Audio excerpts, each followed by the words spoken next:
How Jetstar crushed Virgin Blue. It all began as a desperate, almost reckless move. On September 10, 2001, with the massive Singapore Airlines deal in ruins, Air New Zealand offered Ansett to Qantas for just $1. Of course, Qantas would have to assume Ansett's massive debts. The airline was losing $80 million a week. They considered it seriously. For about 24 hours. Executives flew to New Zealand to run the numbers. But then, the next day, everything changed. September 11th happened. The aviation industry plunged into uncertainty and the deal collapsed. By September 12th, Ansett was in administration. 2 days later, the fleet was grounded, stranding thousands of Australians. With Ansett gone, the Australian domestic market shrank from 4 airlines to just 2 within 18 months. For Virgin, this was an incredible opportunity. Pilots, planes, slots, everything was available, and Virgin seized the moment. Their market share jumped from 9% to over 21% in just a year. For Qantas, however, it was a double-edged sword. They now had a virtual monopoly on the premium market, but a reinvigorated Virgin Blue was a low-cost threat. They weren't ready to fight. And this set the stage for launching a low-cost airline under a legacy carrier is never easy. 2 major challenges stood in Qantas' way: cannibalization, how to ensure Jetstar wouldn't steal passengers from Qantas mainline operations; cost base, how to structure Jetstar so it remained cheaper than Qantas without saddling it with the parent company's expensive contracts. The answer? Careful management and strategic separation. A lesson learned from British Airways' failed low-cost offshoot, Go Fly. Despite owning Go, BA had little control, and Go ended up competing against its parent instead of Ryanair and Easy. Qantas would not repeat this mistake. Qantas decided that Jetstar would have a separate management team, but ultimate control would rest with CEO Jeff Dyson. To solve the cost problem, Qantas acquired Impulse Airlines in 2001 for $20 million. This acquisition provided cheaper pilots and staff, legally distinct from Qantas, forming the backbone of the future Jetstar.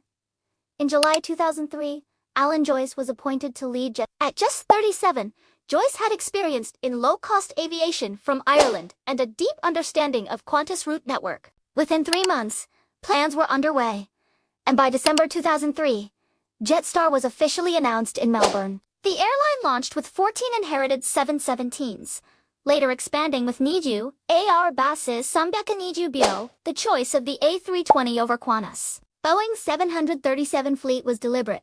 It ensured operational separation and a distinct, low-cost workforce. Jetstar's launch was a marketing masterclass. They sold 100,000 tickets on the first day, with the inaugural flight from Newcastle to Melbourne taking off on May 25, 2004.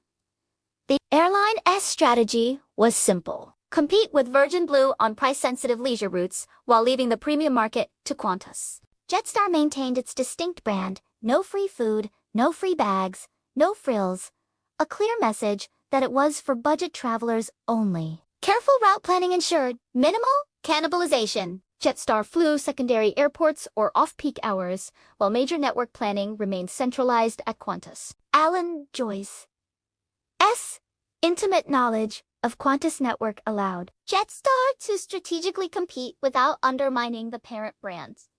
The results were staggering. By the late 2000s, Virgin Blue's growth stalled. Jetstar had effectively shielded Qantas, containing competition while dominating the low-cost market. Virgin Blue was still profitable, with strong leadership under Brett Godfrey, but as executives retired, Jeff Dyson at Qantas and Godfrey at Virgin, a new era of competition emerged. Virgin attempted to become a more premium airline, but by 2019, the strategy failed. The profits Virgin earned in its first decade were erased, turning into $2 billion in accumulated losses. Meanwhile, Alan Joyce had cemented the Jetstarification of Qantas by creating a separate, efficient, and low-cost airline. He had neutralized Virgin's threat while preserving Qantas' premium brand. Jetstar wasn't just a low-cost airline, it was a strategic weapon. Through careful planning, smart acquisitions, and the leadership of Alan Joyce, Qantas had built a shield